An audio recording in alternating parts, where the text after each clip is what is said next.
મિત્રો, પ્રોટીનથી ભરપૂર અને એકદમ હેલ્ધી એવા આજે આપણે મસૂર દાળમાંથી ઇન્સ્ટન્ટ ઢોસા બનાવીશું, જે એકદમ ક્રિસ્પી અને તરત જ બની જાય છે. બસ ફક્ત દાળ પલાળવાની જરૂર છે અને મસૂર દાળ ખૂબ જ હેલ્ધી છે. ભરપૂર પ્રમાણમાં એમાં વિટામિન્સ અને પ્રોટીન મળી રહે છે.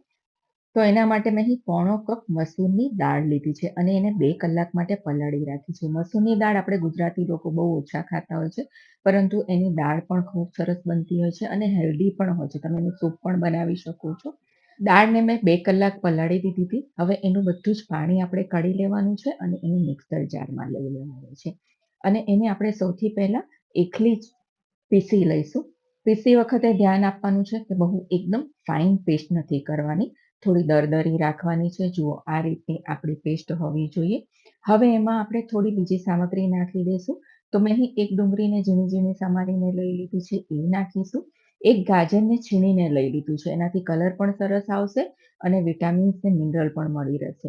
એક લીલું મરચું લીધું છે.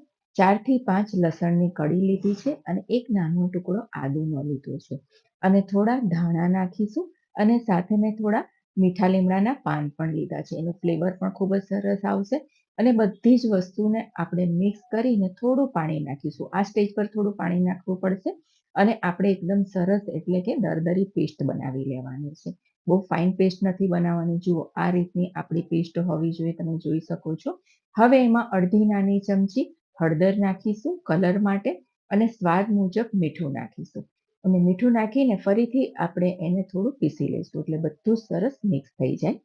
જુઓ, જોઈ લઈએ, આપણું સરસ ઢોસાનું મિક્સર રેડી થઈ ગયું છે. એને એક બાઉલમાં કાઢી લઈશું અને થોડું ફેટી લઈશું. આજે આપણે આમાં કશું પણ નાખતા નથી. એમનેમ જ આપણે ઢોસા બનાવીશું. જો તમે પહેલી વાર બનાવતા હો તો તમે એમાં થોડો ચોખાનો લોટ કે સૂજી નાખી શકો છો. હવે આપણે એક તવીને ગરમ કરી લઈશું. મેં અહીં નોનસ્ટિકની તવી લીધી છે. એના પર થોડું ઘી લગાવીને એને ગ્રીસ કરી લઈશું અને ત્યારબાદ પાણી નાખીને ઠંડી કરી લેવાની છે. જ્યારે પણ તમે ઢોસા બનાવો ત્યારે તમારી તવી ઠંડી હોવી જોઈએ. એટલે એને આપણે આ રીતે પાણી નાખીને પછી ટીશ્યુ પેપરથી સાફ કરી લઈશું. જો ગરમ હશે ને તો તમે ઢોસાને પાથરી નહીં શકો. હવે જુઓ, આપણા મિશ્રણમાંથી 2 ચમચી જેટલું લઈ લઈશું અને એકદમ હલકા હાથે તમારે ફેરવવાનું છે. ફક્ત દાળ જ છે એટલે જો તમે પહેલી વખત બનાવતા હશો તો તમારાથી નહીં બને. એ ચોંટી જશે ચમચા સાથે અને ઉખડવા લાગશે. પરંતુ જો તમે બનાવતા હો વારંવાર તો તમે બનાવી શકો છો. અને મેં કહ્યું એમ, જો તમારાથી ના પથરાય પહેલી વાર તો તમે એમાં ચોખાનો લોટ અથવા તો સૂજી નાખીને થોડું મિક્સ કરી શકો છો. હવે એમાં થોડું ઘી નાખીશું. બધું ઘી પર ઉપર સ્પ્રેડ કરી દઈશું અડધી ચમચી જેટલું અને એને બધી બાજુથી સરસ ક્રિસ્પી થવા દઈશું અને ઉપરથી થોડો આ રીતે ચમચીથી એને લીસતો કરી દેવાનો છે. જુઓ, અને હવે બધું ફેરવતા ફેરવતા આપણે ક્રિસ્પી કરી લઈશું. તમે જોઈ શકો છો સરસ ક્રિસ્પી થઈ ગયો છે અને કલર પણ સરસ આવી ગયો છે. જો ઢોસો પરફેક્ટ તમારો ક્રિસ્પી થયો હોય તો તરત જ ઉખડી જશે અને જુઓ કેટલો સરસ કલર આવ્યો છે અને એકદમ ક્રિસ્પી બન્યા છે. હવે આ જ રીતે હું તમને બીજો પણ બનાવતા શીખવાડું છું. બસ ઢોસાને પાથરતી વખતે ધ્યાન રાખવાનું છે કે એકદમ હલકા હાથે જ તમારે એને પાથરવાનું છે અને ફેરવવાનું છે. જુઓ, બહારથી રીતે આમ બહાર જાય આપણું મિશ્રણ એ રીતે એને ફેરવતા જવાનું છે અને જુઓ સરસ ઢોસો આપણો પથરાઈ ગયો છે. ફરી એના પર આપણે થોડું ઘી નાખીશું અને બધી સાઈડે ફેરવતા ફેરવતા આપણે એને એકદમ ક્રિસ્પી કરી લેવાનું છે.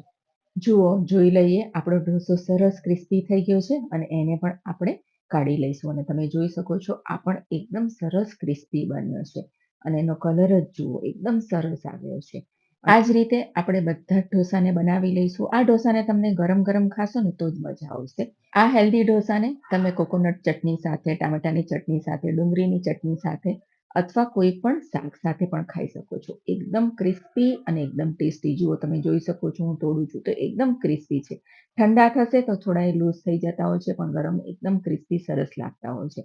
આ ઢોસા ખૂબ જ હેલ્ધી છે. જે લોકો ડાયટ કરતા હોય છે અથવા ડાયાબિટીસ વાળા હોય છે, જે લોકો હેલ્ધી ખાવા માંગતા હોય છે તેના માટે બેસ્ટ છે અને ઇન્સ્ટન્ટ બની જાય છે. ફક્ત તમારે દાળને પલાળવાની જરૂર છે. જુઓ, મારું તો આજનું લંચ થઈ ગયું છે ઢોસા અને ચટણી. એકદમ હેલ્ધી અને ટેસ્ટી.